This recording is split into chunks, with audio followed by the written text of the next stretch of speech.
কোটা সংস্কার আন্দোলনে রংপুরে পুলিশের গুলিতে নিহত আবু সাইদের বাড়িতে পরিবারের সদস্যদের সঙ্গে দেখা করেছেন অন্তর্বর্তী সরকারের প্রধান উপদেষ্টা ডক্টর মোহাম্মদ ইউনূস। সকাল 11টার দিকে আবু সাইদের বাড়িতে পৌঁছান তিনি। এর আগে ঢাকা থেকে হেলিকপ্টার যোগে রংপুর যান প্রধান উপদেষ্টা। শহীদ আবু সাইদের বাড়িতে পৌঁছে ডক্টর ইউনূস তার কবর জিয়ারত করেন। মোনাজাতে বৈষম্য বিরোধী ছাত্র আন্দোলনে সকল শহীদের আত্মার মাগফেরাত কামনা করে দোয়া করা হয়। কবর জিয়ারত শেষে প্রধান উপদেষ্টা আবু সাইদের ঘরে যান। সেখানে তিনি আবু সাইদের পরিবারের সদস্যদের সঙ্গে কথা বলেন। আবু সাইদের কবরের সামনে দাঁড়িয়ে প্রধান উপদেষ্টা বলেন, ধর্ম নিয়ে যেন কোথাও কোনো গোলযোগ না হয়, আমরা সবাই বাংলাদেশের সন্তান, এটা আবু সাইদের বাংলাদেশ।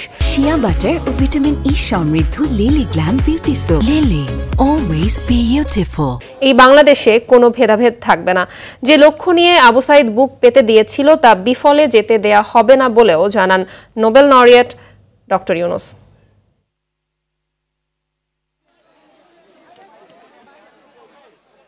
আবু সাইদ এখন ঘরে ঘরে, প্রত্যেক ঘরে আবু সাইদ, এবং বাংলাদেশের যত পরিবার আছে সব পরিবারের সন্তান, এবং বাংলাদেশে এখানে জাতি ধর্ম নির্বিশেষে সবারই সন্তান।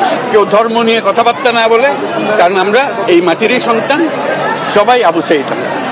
কাজে এদের সন্তানদের রক্ষা করা জাতি ধর্ম নির্বিশেষে, এটা আমাদের এখন কর্তব্য। আমরা যেন এটা নিশ্চিত করে সামনে গিয়ে দাঁড়াই। আবু সাইদ যেরকম দাঁড়িয়েছে, আমাদেরকে ওরকম দাঁড়াতে হবে।